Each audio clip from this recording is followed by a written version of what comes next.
Et voilà, bonsoir et bienvenue à notre rendez-vous sacré de chaque lundi, mercredi et vendredi à partir de 16h juste, mesdames et messieurs. Bienvenue à ce mercredi de ce débat Actus 60 présidentielle 2023. Quelle offre politique pour les challengeurs? C'est la seule question que nous posons sur ce débat. Nous avons Serge Tshisekedi, il est de l'Union Sacrée, à qui je dis bonsoir. Bonsoir madame et bonsoir à tous ceux-là qui nous suivent en ce net moment. Il y a Yves Kachamba, il est de l'ECO, parti de l'Union Sacrée, à qui j'ai dit bonsoir Yves. Bonsoir madame et bonsoir à tous les téléspectateurs qui nous suivent en ce net moment. Merci beaucoup.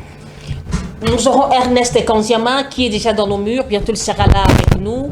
Mais sur place, il y a Serkit, analyste politique indépendant, à qui nous disons bonsoir. Bonsoir madame, bonsoir les co-débatteurs et bonsoir les téléspectateurs. Vous allez bien? Oui, ça va. Et voilà, je demande à la régie de nous balancer d'abord la première vidéo.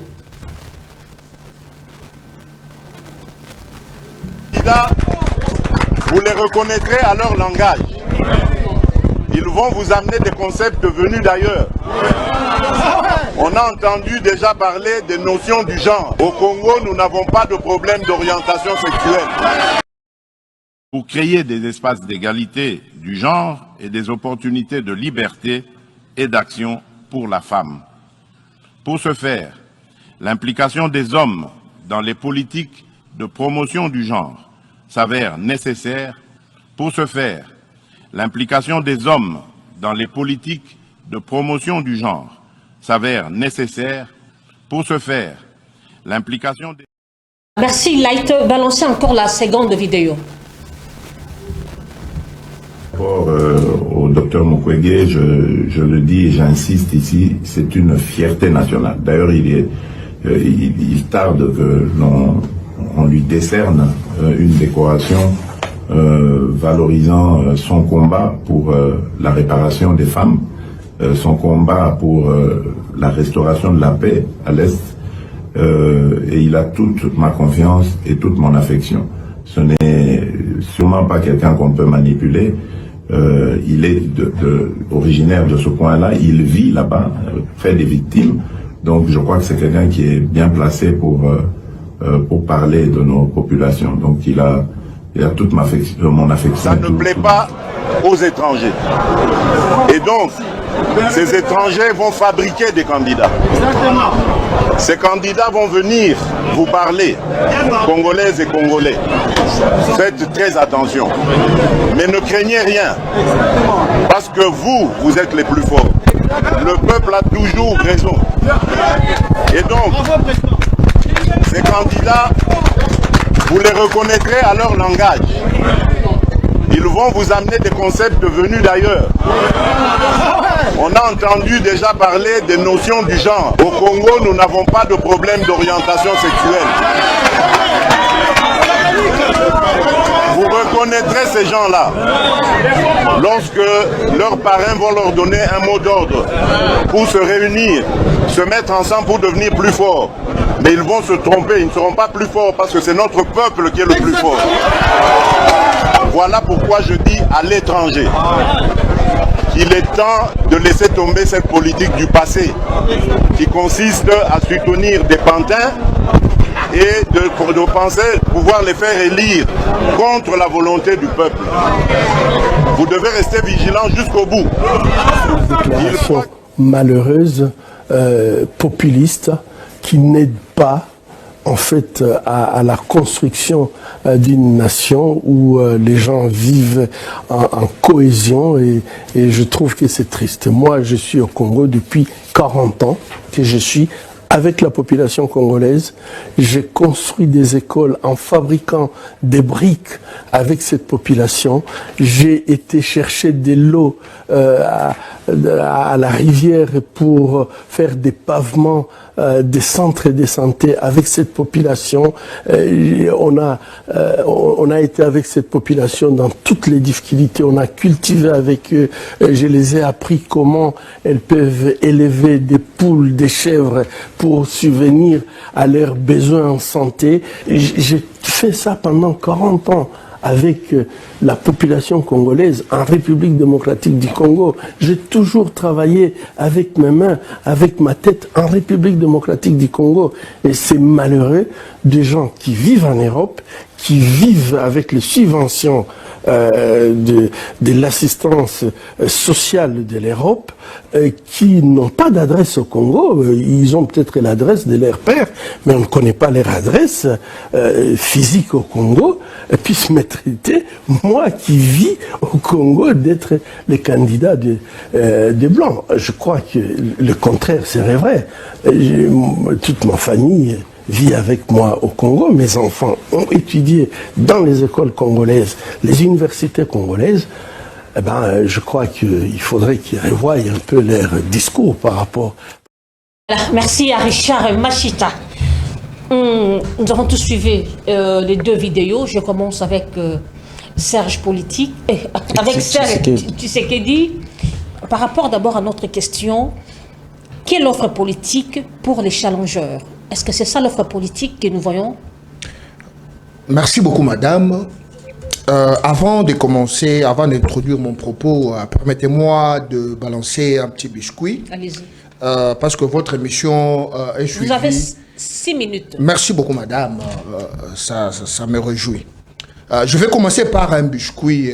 J'ai été très content de l'apprendre aujourd'hui que conformément à l'article 23 du Code minier révisité, désormais, seules les personnes morales et les organismes scientifiques ont le droit d'avoir des carrés miniers. Madame, vous allez vous en souvenir que quand je parle de carrés miniers, c'est parce qu'il y a eu à manger et à boire dans ces dossiers. Il y a 2 frustrés dont j'ai fait mention ici la fois dernière sur votre plateau. Il y a M. Nanga et John Numbi. Si nous allons bien chercher la motivation de leur colère, nous allons bien trouver les carrés miniers. Ça, donc, ce ne sont pas les mots qu'on vous a mis dans la bouche. Pas du tout, madame. Pour justifier tout ce qui se passe actuellement, leur déclaration. Pas du tout, madame. Nous connaissons les joueurs et leur jeu. Pas du tout, madame. Je pense que ce qui est dit ici est publié officiellement, désormais. Et d'ailleurs, les comptes à rebours est lancé, c'est pour 10 jours. Les personnes physiques, alors, n'auront pas droit au carré minier désormais. Ça va permettre, ça va donner l'avantage à notre cadastre minier de pouvoir exploiter en bonne et due forme, laisser les personnes, les individus s'approprier des richesses de notre pays comme ça, gratuitement, et ils deviennent des hommes forts. Nous avons vu le cas avec Mwanga Tchouchou et consorts. Je vais aller vite pour répondre à votre question, madame, par rapport au challenger au présidentiel 2023. Au présidentiel 2023. Je pense que le tableau est dressé. Le tableau est dressé. Tout cela que nous voyons aujourd'hui, il y a besoin de cause. J'ai été écœuré, madame, d'apprendre qu'il y a eu un candidat qui n'a même pas franchi les portes de la CENI. Et il s'était amené avec sa propre presse à lui, dehors. Il dit que voilà, je ne vais pas présenter ma candidature parce que je décide au moment même d'accompagner le président Félix Tshisekedi. Par quelle magie?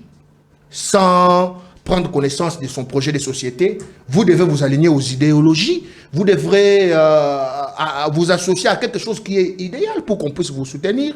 Et lui n'a rien entendu. Bon, je ne sais pas. C'est peut-être, il fait peut-être approche par rapport à ce que le président a comme bilan positif à son... Hein? Oui, c'est... Bilan positif. Le bilan est largement positif. Raison pour laquelle nous n'aurons pas beaucoup de peine pour pouvoir lui apporter le deuxième mandat. Vous le dites par fanatisme, par complaisance ou quoi? Madame, le bilan est positif. Madame, si vous me suivez bien dans mes propos, je suis quelqu'un de très pragmatique. Je ne suis pas là en sentimentaliste.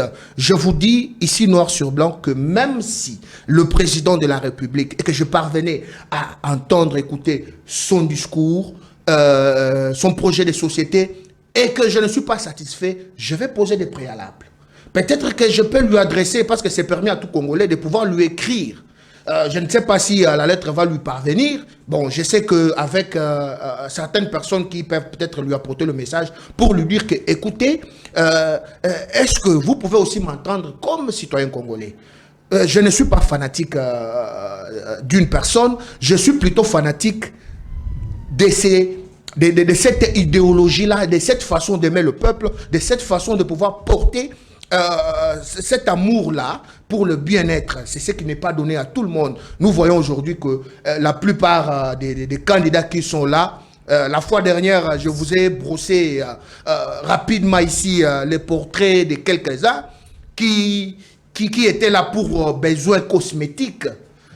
Pour besoins cosmétiques, moi je vais vous dire ici que moi, je ne peux pas aujourd'hui miser 65 000 $ parce que j'ai besoin qu'on puisse parler de moi, j'ai besoin qu'on puisse aujourd'hui citer mon nom quand j'ai été candidat président, et après, je me retire, je vais aller continuer mes activités pour chercher encore à fructifier et à atteindre encore les 65 000. Nous connaissons comment l'argent s'obtient dans ces pays. Ce n'est pas facile. Laissez-moi vous relancer.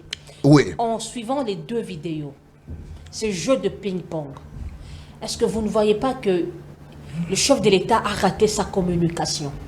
Est-ce que ce n'est pas douteux?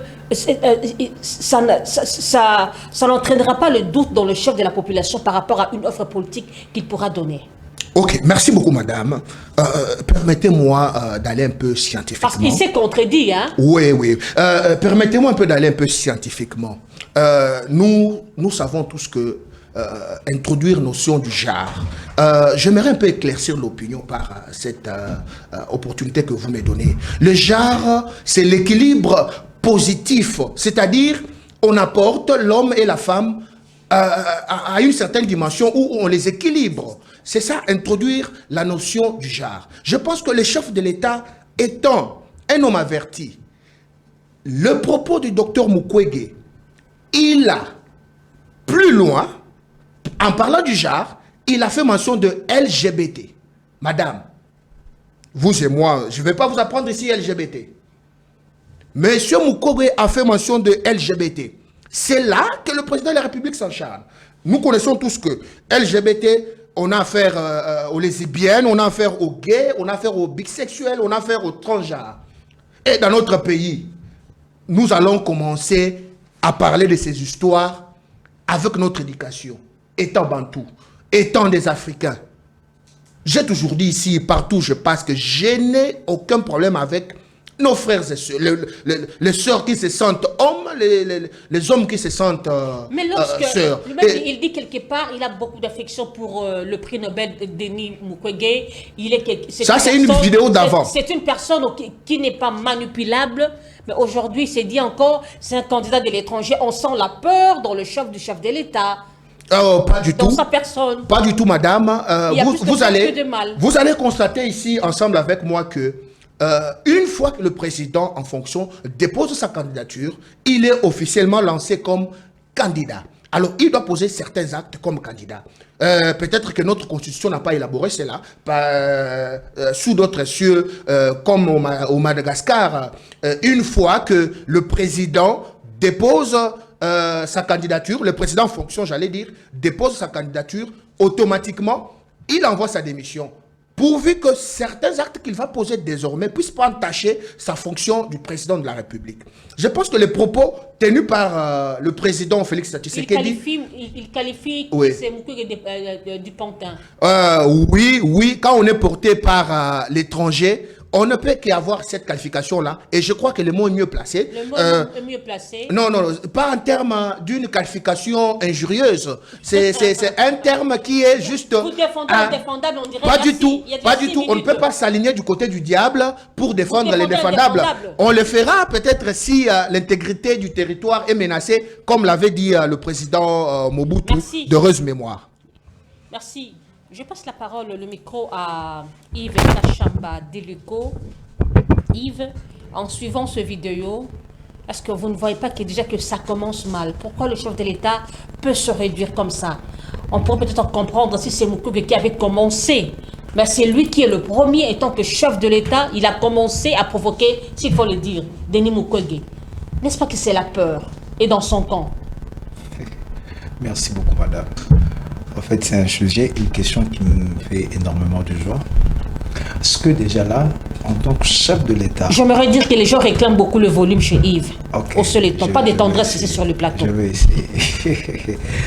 Déjà que, en tant que président de la République, c'est celui qui doit donner une certaine orientation à la nation. Donner une vision, une marche. Et si je peux me permettre de dire, il peut se comporter à un moment donné comme un timonier. Et de là, il faut donner une orientation et éviter que certaines choses n'arrivent dans notre nation. Et allez-y comprendre, si il y a un mal qui vient de l'extérieur, il n'y a pas une personne qui est mieux placée que le président de la République qui puisse le voir et le dire à la nation. Malheureusement, très souvent, il n'a jamais été tenu informé. Hein. Non, malheureusement. Je n'étais pas au courant, je ne savais pas. Nous abordons un sujet qui vient de l'extérieur. Voilà. Hier encore, il y a un monsieur de bonne foi. Extérieur. Un monsieur de bonne foi qui a aidé, qui a soigné nos femmes, nos sœurs à l'Est, et du coup qui change des casquettes, qui va user de ce qu'il a eu à faire pour acheter les consciences des gens.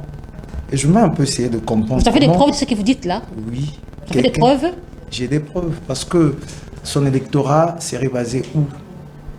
Quelle est la base de son électorat? Mais c'est justement, c'est sur le rachat des consciences. Nous savons ce qui se passe.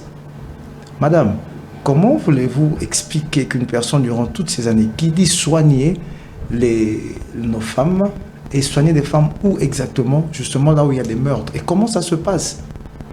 On vient, on tue, on viole, et lui, il vient pour le faire. Il y a tellement de choses que nous connaissons. Le moment venu, on va... Mais c'est quelque chose qui a été loué par tous. Donc aujourd'hui, pourquoi est-ce que... Attendez, s'il vous plaît. Pourquoi est-ce que toute personne qui se porte candidat, qui s'oppose contre la vision du chef de l'État, devient votre ennemi, directement, il change d'identité, il change de nationalité? Je ne comprends rien. Lorsque les voiles tombent, on doit dire les choses telles qu'elles sont. C'est ça le problème. Madame, faire peur au président de la République, ça, je ne saurais pas comprendre ça. Parce que quel est le poids politique de la personne? Quel est le poids politique? Je ne le vois pas, s'il faut parler de lui, je ne le vois pas avoir 2% des suffrages exprimés, je ne le vois pas. Mais le fait déjà que le chef de l'État ait son temps lui-même de commencer à provoquer ou encore à tenir des propos provoquants à Mukwege, cela fait voir qu'il y a la peur à l'Union sacrée. Denis Mukwege fait peur. Nous savons comprendre les jeux des impérialistes et nous savons par où est-ce qu'ils peuvent passer. Voilà pourquoi on sonne la sonnette d'alarme pour dire faisons très attention. Il est des gens qu'on pouvait écouter, mais on a compris d'où est-ce qu'ils viennent et ce qu'ils font. Quand bien même ils peuvent dire tout ce qu'ils peuvent dire, là-bas on comprend si facilement. Et comme le timonier, je le dis, il doit dire à la population, faites très attention à ceux que vous allez croire comme des anges, mais ils sont habillés, ce sont des monstres en fait. Alors voilà pourquoi moi je veux encourager la population à suivre la direction que le chef de l'État est en train de donner. Mais il ne s'est pas contredit.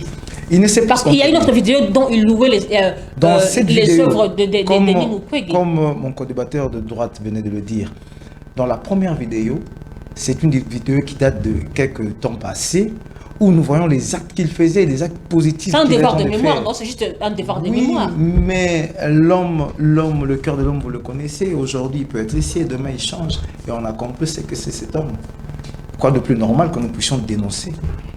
Voilà, madame. Vous dénoncez tout le monde. Katumbi, un étranger. Fayoul aussi, sénégalais. Donc, toute personne qui s'oppose à votre vision devient étranger. Je ne pense pas. Vous inventez des histoires. Vous voulez inventer le roue. Non. Pour faire asseoir votre offre politique. Je ne pense pas. Déjà, notre offre politique, on ne pourra pas le dire ici. Le bilan est largement positif qu'on n'aura même pas le temps de le dire. En quoi? Madame, vous savez, pour... Le bilan est largement positif. Attention, vous risquez d'être lapidé, hein? Je n'ai pas de problème. Je comprends. Oui, comme le Messie, lorsqu'il dit que je construirai cette maison, lorsqu'il annonce ces choses au peuple juif. Vous mangez 3 fois par jour, vous? Pensez-vous vraiment que le bilan positif... Il y a l'électricité chez vous, il y a l'eau. Madame, vous voulez réduire... Les soins de santé sont gratuits. Vous voulez réduire... Ah, heureusement que vous abordez le point. Et c'est vous qui me le dites. Les soins de santé sont gratuits. Vous ne confondez pas la maternité gratuite. C'est vous qui venez de me le dire. Et vous soulevez un point dont vous savez la ténacité. J'aimerais dire seulement ceci. Le bilan est largement positif. S'il faudrait essayer de vérifier cela, il faut voir d'où nous venons. On peut parler de la positivité d'un bilan partant de ce que nous avons trouvé et de là où nous étions et où nous sommes. C'est justement, on ne peut pas partir sans paramètres. Quelles sont les bases que le président a trouvées et où est-ce que nous en sommes aujourd'hui? C'est comme ça qu'on peut juger. Par moments, je me tourne que dans la rue, les gens sont en train de se plaindre. Je me dis, oui, d'accord, la fossée a été très grande.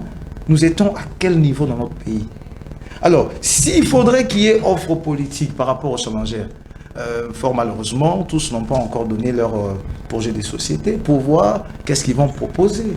Mais du moins, la barre est tellement haute, et je mets quiconque en défi. Je vous rappelle que les députés provinciaux sont impayés. Madame, les députés provinciaux de quelle ville?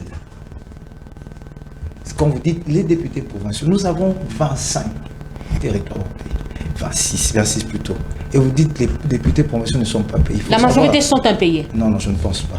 Il faudrait que nous les citons nommément pour voir. Il peut arriver des retards de paiement. Ça peut arriver, dans tout système, ça peut arriver. Mais seulement, je vous dirais que ce que le président, le pouvoir actuel a eu à faire pour cette nation... Merci. Là, je n'ai pas eu 6 minutes. Déjà 6 minutes, je vous dis. Je crois que le chrono a des problèmes. Non, c'est votre montre d'ailleurs. Si c'est mon tour. Il y a 6 minutes. Si c'est mon tour. À peine je voulais commencer à parler qu'on m'a ramené. Non, il y a 6 minutes. Je vais encore 30 secondes. Bon, il y a 6 minutes, je vous dis. Ça va, je vais rebondir par après. Je vais rebondir. Et voilà. Je passe la parole à Serkit. Vous avez suivi vos co-débatteurs, vous avez suivi aussi les 2 vidéos. Je me pose la même question. Est-ce que nous pouvons attendre une bonne politique de ces challengeurs? Écoutez, madame, on a religieusement suivi 2 challengers, donc sur les 24 qui sont annoncés, ayant déposé la candidature à la CENI, quitte à voir si toutes les candidatures seront retenues. Mais j'aimerais quand même dire un point, même si c'est un biscuit, concernant le sujet que vous avez évoqué tout à l'heure sur la loi minière, le code minier qui est en vigueur. J'aimerais préciser quelque chose. On a autant de lois, mais ces lois sont taillées sur mesure. Si possible, d'arriver à confectionner, là je demande à l'Assemblée nationale, je demande aux exécutants qui est le gouvernement, d'essayer un peu de voir comment est-ce qu'on peut mettre en musique, en application, les lois de ce pays et de mettre en contribution les services pour que cela se fasse normalement, puisque nos frontières sont poreuses, nous avons des aérodromes ça et là, les conclusions sur les octrois des carrés miniers, ça se fait n'importe comment. Aujourd'hui, on apprend que la famille présidentielle aussi a des carrés miniers. Comment est-ce qu'ils les ont obtenus? Hier, c'était la famille Kabila. On nous dit que c'est toute la frontière entre la RDC et l'Angola. Et la famille Kabila est majoritaire dans la plupart des carrés miniers qu'il y a là-bas. Il semblerait même certains au cadre de l'UDPS aussi en possèdent. Actuellement, oui, au Katanga, c'est ce que nous apprenons. Mais d'ailleurs, l'autre qui a été arrêté, l'ancien président de l'UDPS en prison, Jean-Marc Kabound, a parlé de tout ça. Donc, est-ce qu'il faut... Mais lui aussi n'était pas exempté. Est-ce qu'il faut des lois taillées sur mesure? Est-ce qu'il y a des gens qui s'octroient des carrés miniers sans suivre la procédure normale, parce que ça existe également. Il y a de ceux-là, parce que nous avons vu des membres du gouvernement aller vers un site minier et ne pas avoir accès. C'était dans le Kivu. Alors pourquoi? Donc on doit mettre en contribution les services de l'État. Je ferme cette parenthèse très rapidement pour revenir sur notre thématique. Eh bien, écoutez, pourquoi allons-nous aux élections? Nous allons aux élections pour nous choisir des dirigeants, c'est-à-dire les personnes qui vont nous représenter partout sur le plan national et international, les gens qui vont nous régir, qui vont nous diriger. Mais chose grave, l'appareil qui est censé nous organiser, qui est la CENI, depuis 2006, 2011, 2018, j'ai toujours dit, et voici 2023, il y a toujours ce qu'on appelle forcing. la composition de la CENI, donc de l'équipe directoire de la CENI. 2. Nous avons l'audit du fichier électoral. Rappelez-vous, c'est depuis ces cycles qu'on réclame la même chose. Donc, pour ne pas être long, donc aujourd'hui, la simple chose que la majorité des candidats qui ont déposé à la présidentielle réclament, c'est l'audit du fichier électoral. Pourquoi ne pas le faire? Alors, aucun des candidats n'est allé à la cour, donc à la justice, pour réclamer ne serait-ce que cela. Parce que le président de la République l'a dit au sorti de... Mais apparemment aussi, ces candidats aussi veulent une chose et son contraire, non? Malheureusement, parce que nous parlons de l'offre. Donc, aucun n'est allé à la justice pour réclamer que l'audit du fichier électoral doit être fait et personne n'a présenté des preuves palpables pour dire que, bon, voilà, pourquoi est-ce que nous réclamons l'audit du fichier électoral. Et pourquoi est-ce que le président de la République, qui dit que la crédibilité, le Congo doit être crédible demain, il n'arrive pas à dire, lui en tant que garant de la nation, écoutez, les compétiteurs, ceux qui vont compétir avec moi, réclament à ce qu'il y ait transparence dans tout ceci. Et même les candidats députés nationaux et provinciaux et puis municipaux, aucun ne réclame. Et si jamais, demain, il y avait encore des députés nommés, eh bien nous allons aboutir à ce que mon frère a dit par rapport au carré minier. Donc ce sera du n'importe quoi, nous aurons des députés qui ne savent pas jouer leur jeu, qui est celui d'auditer l'exécutif. Donc, je suis désolé parce que les lois taillées sur mesure nous empêchent aujourd'hui de découvrir les différents candidats. Je parle des débats contradictoires. Les débats contradictoires, nous voyons ailleurs. Ça nous permet de comprendre les plans, les projets d'action, les assignations, les schémas dans lesquels ces candidats vont essayer de développer. Malheureusement, des débats contradictoires. Voilà, parce que ce que nous sommes en train de voir, est-ce la campagne, pré-campagne ou quoi? Mais nous voyons déjà, il y a des jeux à gauche et à droite où on se lance des tics. Eh bien, ces genres d'histoire, c'est soulevé lors des campagnes, lors des débats entre candidats. Donc, j'aimerais bien que nous puissions élire des députés qui vont imposer qu'il y ait débat contradictoire afin d'éclaircir tous ces points. Alors, je reviens maintenant à leurs propos. Le président de la République a dit qu'il y a certains qui n'ont jamais résidé, bon, soit qui ont résidé ou qui sont retournés vers l'extérieur. Et puis, il y a d'autres, apparemment, il parlait d'une même personne, qui évoque, moi je préfère dire ça avec des vrais mots, l'homosexualité.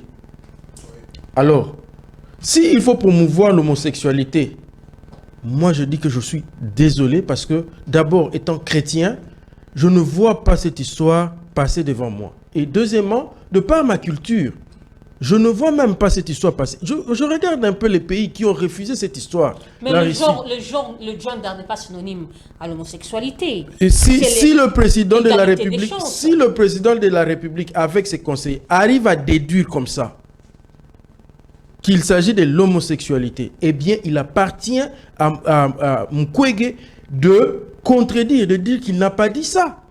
Ce n'est pas dans cette configuration. Voilà pourquoi je parle de débat politique.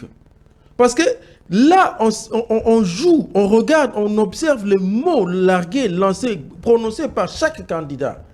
Eh bien, moi, j'ai également écouté, il y a plusieurs années, que le président de la République n'avait pas de diplôme.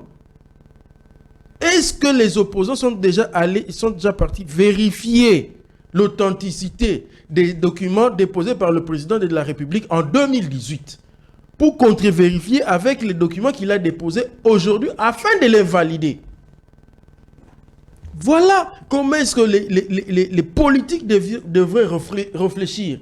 Lorsque nous voyons un monsieur comme Moïse Katoum venir déposer, lui qui veut être grand dans ce pays, venir déposer sa candidature et ne pas être conforme.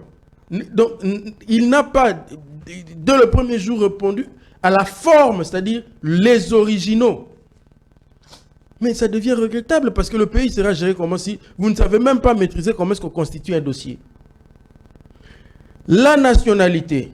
Est-ce que Moïse Katumbi a largué tout ce qui peut fâcher par rapport à sa nationalité? Puisque nous savons que la loi congolaise dit qu'il faut... Nous sommes jaloux, nous disons qu'il faut... Notre nationalité ne peut être...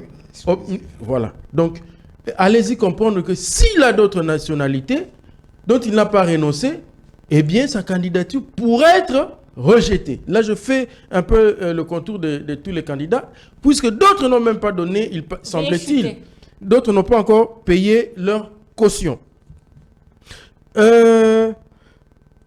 J'aimerais préciser quelque chose de taille. Lorsque nous allons choisir le président de la République, donc là je parle à la population, n'est-ce pas sur base d'un projet de société? Le président Félix Tshisekedi nous a présenté un projet de société en 2018. Est-ce qu'il a atteint les assignations pour parler d'un bilan positif? Eh bien, je veux vous dire que l'affaire Congo Airways, l'affaire RAM, rien que ça décrit comment est-ce que tout a été mal pris en considération. Ils sont allés pas au-delà, à côté de leur projet de société. Il fallait recadrer les choses avec ses collaborateurs. Eh bien, moi, pour atteindre les assignations, il faut faire ça, ça, ça et ça. Les inaugurations qu'il est en train de faire actuellement, eh bien, ce sont des projets qui datent de l'époque de Joseph Kabila. Il y a continuité du pouvoir, n'est-ce pas? Et évidemment. Mais qu'est-ce qu'il a fait? Qu'est-ce qu'il a initié qui va aboutir demain? Merci. Vous comprenez? Donc, si il faut parler de RAM, on ne sait pas justifier où est parti l'argent de RAM. C'est combien, ça s'évalue à combien et où est-ce que ça a été utilisé. Si vous parlez de Congo Airways, eh bien, c'est inconcevable qu'un grand pays comme le Congo, que nous n'ayons pas d'avion. On nous dit qu'il y a eu une solution rapide, mais une solution rapide alors que nous n'avions pas d'avion. Merci, Serge. Voilà. Et voilà, je retourne chez Serge. Jusque-là, Ernest n'est pas encore arrivé. Serge, avant de rebondir, mais je voudrais vous poser une question. Oui, madame. Est-ce que, n'est-ce pas, le chef de l'État doit avoir la notion de redevabilité, d'expliquer au peuple qu'est-ce qu'il a fait? Exactement, votre question a tout son sens. Dans ces pays, nous avons un grand problème qui s'appelle redevabilité. Ça devrait d'abord commencer avec nos députés. Parce que moi, je suis pour les techniques d'approche qui sont claires et précises. C'est-à-dire, vous venez aujourd'hui, on va voter pour vous, vous allez. Mais avant que vous reveniez encore, pour qu'on vote encore pour vous, expliquez-nous ce que vous avez fait. Nous avons le cas de beaucoup de députés qui n'ont pas bilan et qui se vouent, qui sont en train d'aller dans tous les sens, en train de se torpiller les mots comme les diables dans le bénitier, sans pour ne pas expliquer clairement ce qu'ils ont fait. Nous connaissons tous que le rôle d'un député n'est pas celui de construire les routes ou de faire des ponts, ou moins encore aller donner des cagnottes, ou assister des gens aux funérailles, qui n'est pas une mauvaise chose. Mais vous ne devez pas nous expliquer un bilan par rapport à ça. On doit avoir cela. Aujourd'hui, notre pays, nous ne touchons pas les choses qui sont très importantes. Aujourd'hui, nous allons donner la chance au président de la République, mais pour qu'il fonctionne, pour qu'il tourne, il faut qu'il y ait une bonne politique monétaire. Qu'il y ait une bonne politique monétaire. Dans ces pays, nous avons... je suis du côté où, pour ne pas dire que du bon côté de l'histoire, mais des fois j'ai décrit la façon de faire du ministre de Finances qui, deux fois, nous torture d'esprit. Il y a des gens qui ont été à la francophonie. Chaque jour, il y a grand devant le ministère des Finances. Il y a des sit-ins presque partout. Ce sont des images qui vont à l'étranger. Mais apparemment, il a la confiance du chef de l'État. Bien sûr, bien sûr. Nous savons tous que l'appareil aujourd'hui qui est établi comme IGF a le devoir de pouvoir accompagner, mais je crois que la mission de l'IGF est connue. Il ne va pas inféoder aux attributions qui lui sont pas confiées. Deux fois, il y a des commissions qui viennent, qui surgissent. Je ne suis pas ici en train de faire une campagne anti-IGF. Je suis d'ailleurs très content de leur bravoure, de leur dynamisme. Mais il faudrait que les choses se passent méthodiquement avec les bonnes... avec la bonne rigueur en matière de la politique monétaire. Je suis très content aujourd'hui. Ici, sur votre plateau, je crois que l'émission aussi a caractère pédagogique. Nous devons aussi à chaque fois apporter des nouvelles qui sont plus précises par rapport à notre évolution. Aujourd'hui, notre pays ne rétrocédait pas aux régies financières l'argent qui était versé. Ce qui calait la machine de la politique qui aujourd'hui, phénomène d'inflation, tout ça, c'est parce que l'argent n'est pas bien géré.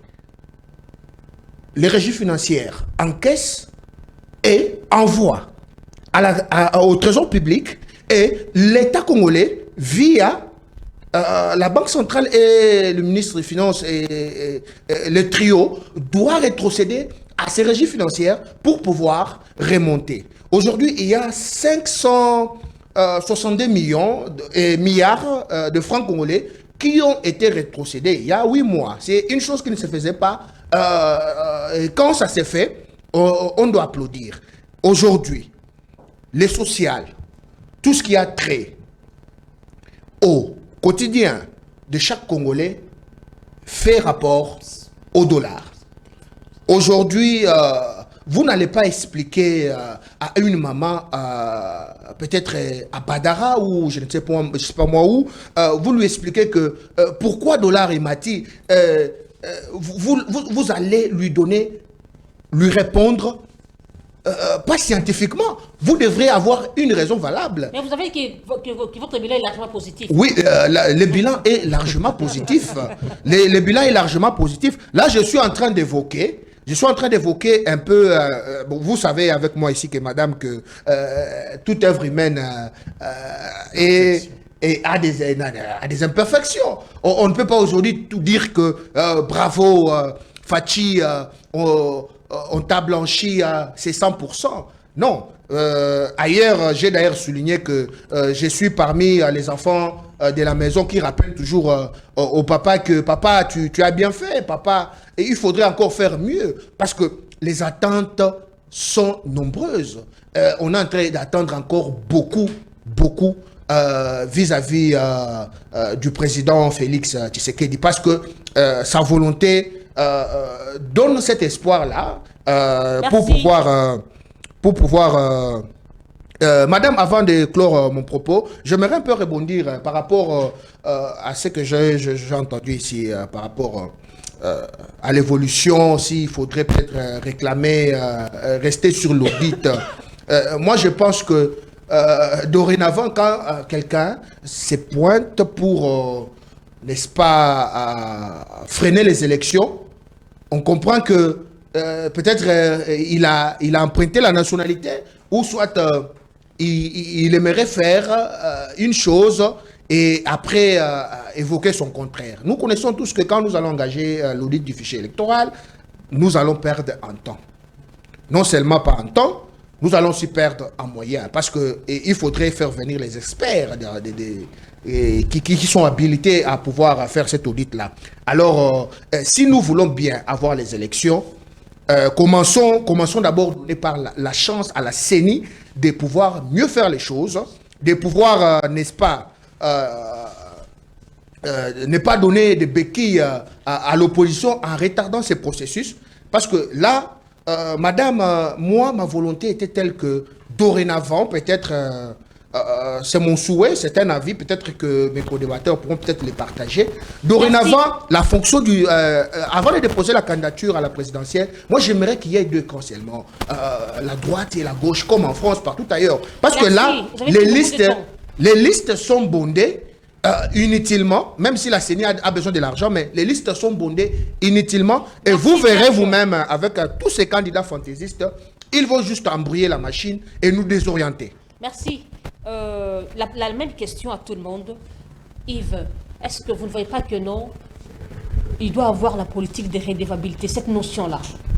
Oui, normalement, hein, pour une bonne gestion, pour que la population puisse donner confiance, c'est vrai qu'il y a une responsabilité qui a été donnée aux dirigeants. Je crois qu'arrivé à terme de ce temps, c'est tout à fait normal qu'on puisse avoir cette notion de redevabilité, dire ce que nous avons trouvé, ce que nous avons fait, et à la population de tirer des conclusions. Vous voyez, si nous pouvons aller dans ce sens, je suis beaucoup plus à l'aise. Beaucoup plus à l'aise, pourquoi? Parce que lorsque nous faisons l'analyse des 5 ans de gouvernance de notre président, il y a beaucoup de faits qui se sont passés qui me poussent à dire que le bilan est largement positif. Dès 2019, le président prend le pouvoir et puis la Covid commence. Je crois que les répercussions de cette maladie n'ont pas ciblé seulement la RDC, c'était au niveau mondial. Et nous en connaissons les conséquences, qui du reste dans le monde jusqu'aujourd'hui. Et la RDC n'a pas été épargnée. Nous avançons un peu, les ennemis du peuple se réveillent de leur sommeil. Autrefois, je disais ici, on me disait qu'ils ont été défaits, mais comment est-ce qu'ils sont réveillés? On ne sait pas expliquer ça pour déranger encore l'avancée de notre pays.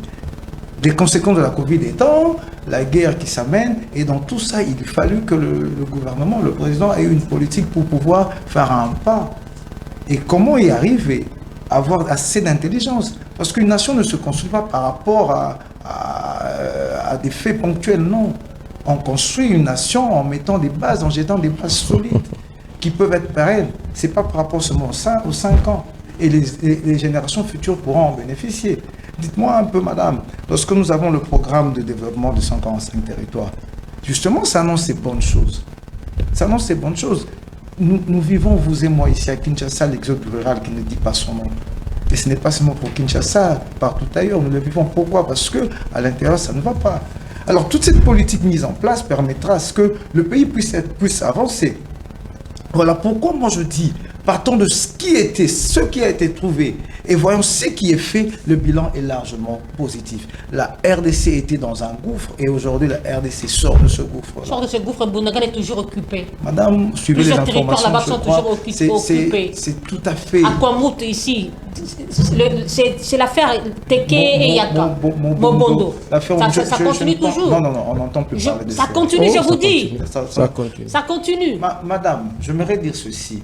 Vous savez... La sécurité à outrance, le Kouloun n'en parle pas, et vous nous vantez ici, le bilan est largement positif. Madame, lorsque vous prenez certains faits que vous relayez, en donnant des affirmations, c'est très dangereux. Vous savez, le banditisme urbain, ce n'est pas la spécificité de Kinshasa. Ailleurs, c'est pire que ça. Dites-moi ce qui se passe aux États-Unis où on tue chaque jour ici un monsieur qui s'élève avec une arme. La comparaison n'est pas raison. Non, je ne dis pas que... Ici, ce n'est pas les États-Unis. Malheureusement, qu'à Kinshasa, ici, lorsqu'on parle de ça, c'est comme si c'est vraiment dans le monde, nous sommes un peu... C'est différent. Non. Madame, nous savons que le banditisme urbain existe et nous luttons contre ça. Il y a des mécanismes qui se font pour lutter contre ça. C'est une vermine qui ronge la nation. Elle a commencé un jour et maintenant ça devient difficile. Ça a enraciné. C'est une maladie. Et tout ça à cause de quoi? Parce que ces jeunes gens ne sont pas passés sur le banc de l'école. Depuis le moment trouvé que le président de la République a mis en œuvre la gratuité de l'enseignement pour permettre que dans les années qui viendront, 10 ans, 20 ans après, qu'on n'ait plus ce genre de choses. Ceux qui sont ces Koulouna-là, ils viennent d'où? Parce que justement, ils n'ont pas étudié, ils n'ont rien à faire. Demain, ils se réveillent, ils prennent la machette. À qui incombe le tort? Le tort incombe à la nation parce qu'il n'y a pas eu une politique bien élaborée pour cela, mais nous vivons les conséquences aujourd'hui. Raison pour laquelle le chef de l'État, tapant sur la table, a dit il faudrait que la gratuité de l'enseignement puisse commencer. Et c'est commencé. On a combattu, mais madame, les résultats... Une gratuité qui patauge. C'est tout à fait logique que ça devait souffrir de quelques problèmes, mais avec le temps, c'est en amélioration. Mais justement, voilà pourquoi je disais ici, si nous voulons bâtir une nation, ça se bâtit dans le temps. avec une politique qui pourra permettre dans les jours à venir à trouver solution à tous les problèmes que nous avons. Ce n'est pas du jour au lendemain. Ce qui a été détruit, ce n'est pas maintenant qu'on pourra le construire, madame. Malheureusement, voilà pourquoi moi je suis d'accord avec le chef de l'État. Voilà pourquoi j'appuie le chef de l'État dans sa vision de la chose et de la conduite de la République. Donc, je voudrais dire ceci, madame. La loi de la programmation de l'armée a été mise en place et l'armée monte en puissance. Notre pays, il y a quelques années ici, nous étions sous embargo militaire. L'armée monte en puissance? L'armée monte en puissance, et vous le savez. Bon? Vous le savez. Il y a quelques temps, il y a quelques temps ici, on était sous embargo. L'embargo, on n'est plus sous embargo. Pourquoi? Parce que la diplomatie a agi. Une diplomatie agissante. Et nous le voyons. Et nous le voyons. Hier encore, les ennemis du pays pouvaient se targuer de la poitrine en disant que insulter comme ils voulaient. Mais aujourd'hui, ce sont devenus des pleurnichards. Le M23 pleure maintenant. Et vous le savez. Madame, tous ceux qui étaient cachés, voyons que... et moi, j'ai aimé une chose. Il y a un monsieur qui est passé et qui a fait des déclarations en disant ceux qui ont fabriqué le monstre sont ceux qui peuvent facilement le détruire. Hier encore, on a traité le chef de l'État de Pantin. Et je me pose la question, comment ça s'est passé de Pantin à dictateur? Je me pose la question, comment ça s'est passé? Comment est-ce qu'il a quitté le Pantin, qui est un objet qu'on peut manipuler? Comment il s'en est assorti de ses liens? Comment il a pu couper ses liens? Vous savez, la politique, il y a de ceux qui ont appris la politique, ceux qui font la politique, et à ceux qui veulent raconter la politique. Ce n'est pas au même plan d'égalité. Merci. Madame. Et voilà, ça quitte la même question. Notion de redevabilité pose un problème dans le chef des Congolais, précisément de haut cadre politique de ce pays. Écoutez, madame, vous savez pourquoi est-ce que j'exige assez que nos lois ne soient plus des lois taillées sur mesure? C'est ça les conséquences, parmi les conséquences que nous sommes en train de vivre. Donc, c'est-à-dire nos députés qui empêchent à ce que la population puisse voir comment est-ce que les challengers sont en train de défendre leur projet de société. Puisque au finish, celui qui est élu doit rendre compte. Et s'il ne rend pas compte, ou alors, si on déduit que son bilan est négatif, comme le cas, moi j'estime que le bilan de Félix Tshisekedi est largement négatif. Qu'est-ce que nous pouvons faire? Moi je dis que c'est largement négatif. Et de l'autre côté, on dit que c'est positif. Mais en attendant, moi je suis content aujourd'hui de voir que les co-débatteurs sont modérés. Ils parviennent quand même à reconnaître qu'il y a quelques failles à gauche et à droite. Mais si on fait maintenant la balance, mais vous allez voir que le négatif pèse plus que le positif. Mais moi je vous ai fait revenir sur son projet de société. Qu'est-ce qu'il avait dit? On va atteindre combien de milliards après 5 ans? Vous voyez? Donc, la politique monétaire, lorsqu'il a essayé, mon co-débatteur Serge Tshisekedi, qui est mon homo, a parlé de la politique monétaire, eh bien, j'aimerais vous dire ceci. Tant qu'on ne maîtrisera pas le circuit d'importation, tant qu'on ne maîtrisera pas le circuit d'extraction de mines, nous n'allons jamais maîtriser notre politique monétaire. Ce sont des choses qui sont liées. Parce qu'au finish, c'est de l'argent. Or, notre économie est extravertie. On ne produit rien. On mène une politique monétaire lorsqu'on a la maîtrise de tout ça. Mais comment est-ce que l'argent circule au Congo? Il y a évasion. Il y a thésaurisation. Si les Indiens décident aujourd'hui de fermer leurs magasins, les Indo-Pakistanais, Chinois décident aujourd'hui de fermer leurs magasins, eh bien, observez après une semaine, qu'est-ce qui va arriver? Le taux du dollar va nécessairement basculer. Donc, la politique monétaire est tributaire de tout ça. On ne peut pas dire, il faut garder le stock. Non, ça, ce sont des théories pour une bonne politique, pour une économie qui respecte les normes. On ne maîtrise rien dans l'importation. Il y a d'ailleurs fraude. On ne maîtrise rien dans l'extraction. Il y a fraude. Au finish, vous voyez que l'importation et l'extraction de nos matières premières, c'est plus que même le budget du Congo. Au-delà de trop loin. Alors, Ils peuvent basculer le taux du dollar à n'importe quel moment. Donc, le fait d'avoir une économie extravertie. Les gouvernorats de la ville de Kinshasa, la gestion, on a combien de fois décrié? L'ancien vice-gouverneur qui a quitté, il a déploré Gentini Gompila. Comment ne pas statuer sur ces déclarations? Le procureur, il est où? Même le président de la République a dit « Je suis déçu par la justice ».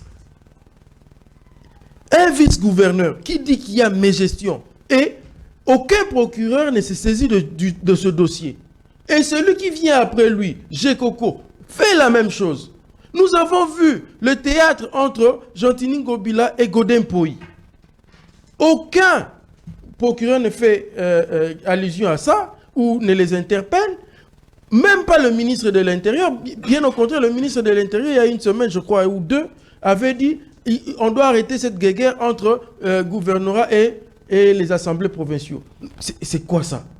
Et aujourd'hui, on arrive à faire taire aussi la presse. Bon, écoutez, tel dossier, nous avons déjà statué sur ça. N'en parlez plus devant la presse. Vous voyez où va le pays dans une sorte de dictature. On ne veut pas... C'est-à-dire, on devrait auditer. Et lorsque nous parlons de l'IGF, nous avons un problème d'hommes et nous avons un problème du respect de l'expression de la population. Lorsque la population dit que nous ne voulons pas l'EAC, nous voulons auditer le fichier électoral, nous voulons des élections crédibles, il faut respecter ces termes. En s'exprimant dans les urnes, la population va sortir, elle va sortir les vrais nominés. Au lieu de nous présenter les gens qui sont nommés. Alors, donc, je reviens sur certains points. L'IGF, eh bien, c'est une institution qui devrait nous aider. Mais malheureusement, regardez elle-même. Elle construit, l'IGF est en train de construire le long du rail. C'est qu'il y a une inspection. Construire le long du rail, dans la prise. C'est inconcevable. Mais là, qui va auditer qui va inspecter qui? Il est lui-même inspecteur. Alors, sur certains points, Covid, vous avez parlé de la Covid, la guerre à l'Est. Écoutez, gouverner, c'est prévoir. Lorsqu'on entre dans la gestion, c'est pour faire face à ces réalités. Vous pensez que partout ailleurs, il n'y a pas eu catastrophe? Mais le minimum de vie est garanti. 5 ans. Dites-moi, est-ce qu'il y a eu un parc agroalimentaire de l'État, à part le service national qui est financé, mais qui ne donne pas de fruits par rapport au financement attribué? Dites-moi. Alors qu'on dit qu'il faut cultiver, il faut élever, mais finalement, vous voulez qu'on vous dise quoi? Respectez ne serait-ce que votre projet de société. Comme ça, vous aurez un bilan à la fin du mandat, un bilan qui soit positif ou négatif, mais actuellement, c'est négatif. Alors, je pense que l'opposition aussi est en train de dormir. Parce que les gens croiront que peut-être je suis de l'opposition Non, je ne suis pas de l'opposition. L'opposition est en train de dormir. Devant eux, ils ont un Tshisekedi qui a échoué, mais entre eux, ils sont disloqués. L'expérience de 2018 nous renseigne que, en étant unis, on peut inverser Chadari. Mais s'ils sont désunis, est-ce qu'ils pourront inverser, comment il s'appelle, Félix Tshisekedi? Eh bien non. Merci. Donc ils laissent couloir à Félix Tshisekedi d'être élu. Alors, ils ne doivent pas nous faire endormir. Le Codel, pour terminer par là, a parlé de l'audit du fichier électoral. Écoutez, le fichier électoral doit être audité. Je ne dis pas que ça doit freiner le processus, mais on a démontré que ça peut même se faire en 2 semaines. En 2 semaines, ça peut se faire. Mais depuis quand on a commencé à réclamer l'audit du fichier, ce n'est pas aujourd'hui. Ça date de plus de 3 mois passés. Il faut auditer. Je crois, si c'est peu, c'est 2 mois. Pourquoi ne pas auditer simplement? Et ça fait quoi? C'est la moindre de choses. C'est pour essayer un peu de mettre tout le monde un peu à l'aise. Merci. Voilà pourquoi est-ce que l'exclusion dans le processus frustre un peu l'élection et au finish, nous aurons une élection bâclée. Merci beaucoup. Je donne 30 secondes à chacun pour répondre. Si vous débordez, il n'y aura pas le mot de la fin, s'il vous plaît. Respectez l'heure. Serge, je vais répondre. Merci beaucoup, madame. Je vais aller très rapidement pour insister ici que le bilan du président Félix Tshisekedi est positif.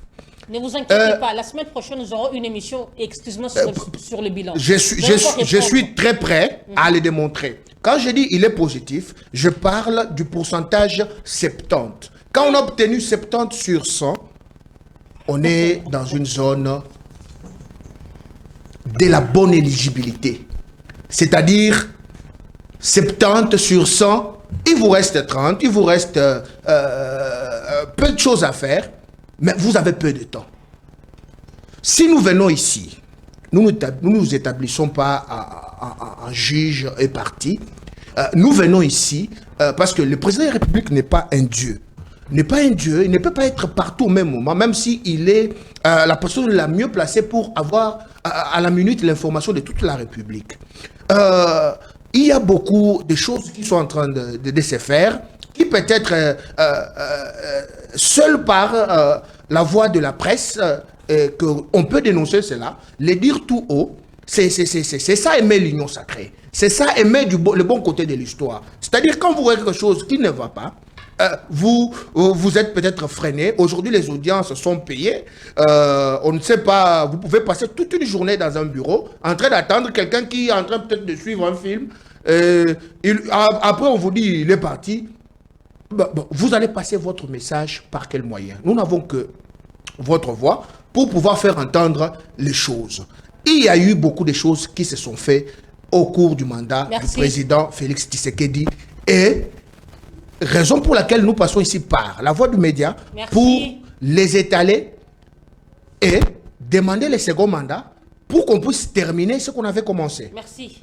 Serge, 1 minute 30 secondes, s'il vous plaît. Merci beaucoup, madame. Déjà demain, ce sont des élections au mois de décembre. Notre thématique, c'était par rapport à l'offre politique des différents challengers. Et je voudrais vous dire, madame, lorsque je vois la liste des différents prétendants candidats à l'élection présidentielle, je suis beaucoup plus à l'aise. Je ne vois pas qu'est-ce qu'ils peuvent offrir de mieux que ce que le président ou bien notre président Félix Tshisekedi a eu à faire.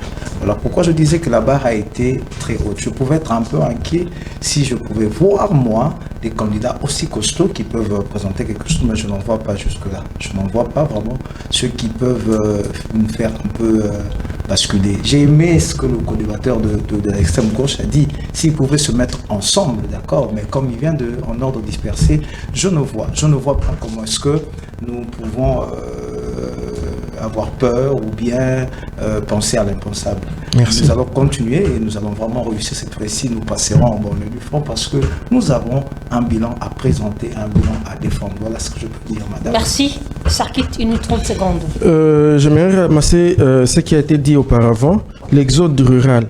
Eh bien, écoutez, tout dépend des projets, des différents projets de société que les candidats vont nous présenter. Parce que c'est avoir un bon projet qui peut freiner cet exode rural.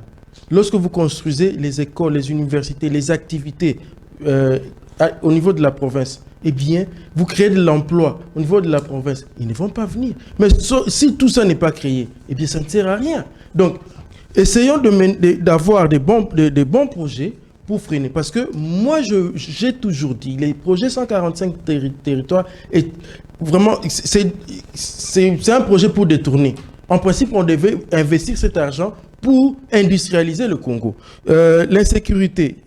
Vous voyez, à Kinshasa, vous avez banalisé cette histoire de Kuluna et tout ça pour dire que ailleurs, c'est plus grave qu'ici. Mais ce n'était pas dans notre culture. Pourquoi est-ce que cette histoire est en train de grandir? On a plusieurs fois déploré que le général Kassongo ne faisait absolument rien. Ce qu'il y avait à faire, c'était de prendre tout simplement les stylos et de dire qu'à partir d'aujourd'hui, la police se remanie. Et puis vous voyez le tout changer. Parce que quelqu'un qui est là pendant longtemps et que l'insécurité continue à grandir, qu'est-ce que vous voulez qu'on fasse? Il faut remanier les choses. Donc, il faut voir les choses autrement. Conséquence des hommes forts à la place des institutions. C'est ça, en fait, ce qui gangrène ce pays. Lorsqu'on se dit que Kimbuta, comment est-ce qu'on dit, Ngobila est fort, Godempo est fort, aucun procureur ne peut l'interpeller, etc. Ce n'est pas une bonne chose. Donc, on doit arriver à dire les choses telles qu'elles sont. Merci. Vous avez 30 secondes pour clôturer l'émission. Ouais, merci beaucoup, madame. Je vais profiter de mes 30 secondes pour faire une dénonciation ici. J'aimerais ici aviser la politique de diabolisation. Hier, j'allais plutôt dire, avant-hier, le président Christophe Bossembe, le président de la CESAC, a demandé à ce qu'on ne puisse pas entamer des campagnes précoces. Mais certains candidats véreux, je vais ici parler, dénoncer, un des candidats véreux qui sont, je suis pas en train de faire, de défendre ici, mais je suis en train de dénoncer quelque chose que je ne trouve pas être quelque chose de très très très bon.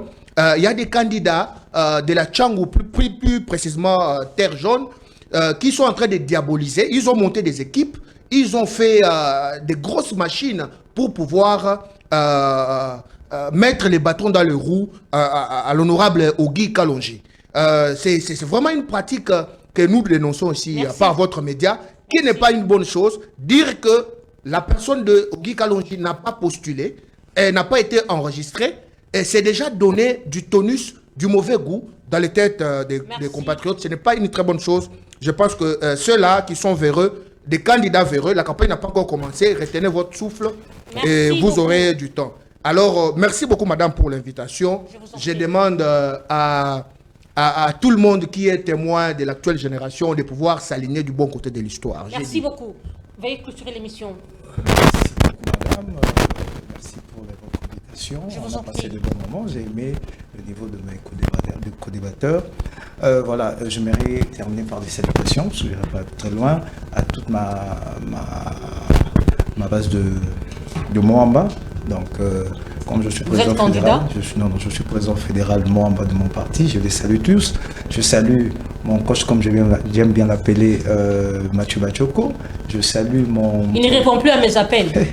Je salue mon président interfédéral, Guy, l'homme fort, Kofi Mokondi, comme on vient de le dire. Merci. Je salue mon secrétaire national Nadin et notre président national de notre parti ECO, qui est notre Massa Moulon. Voilà. Merci, Sarkit, clôturer l'émission. Eh bien, ce que j'aimerais bien dire comme mot de clôture, c'est dire à la population que bientôt les élections, qui est constitutionnel, c'est un droit, allons voter, mais sécurisons l'expression des urnes. Nous avons tous voté.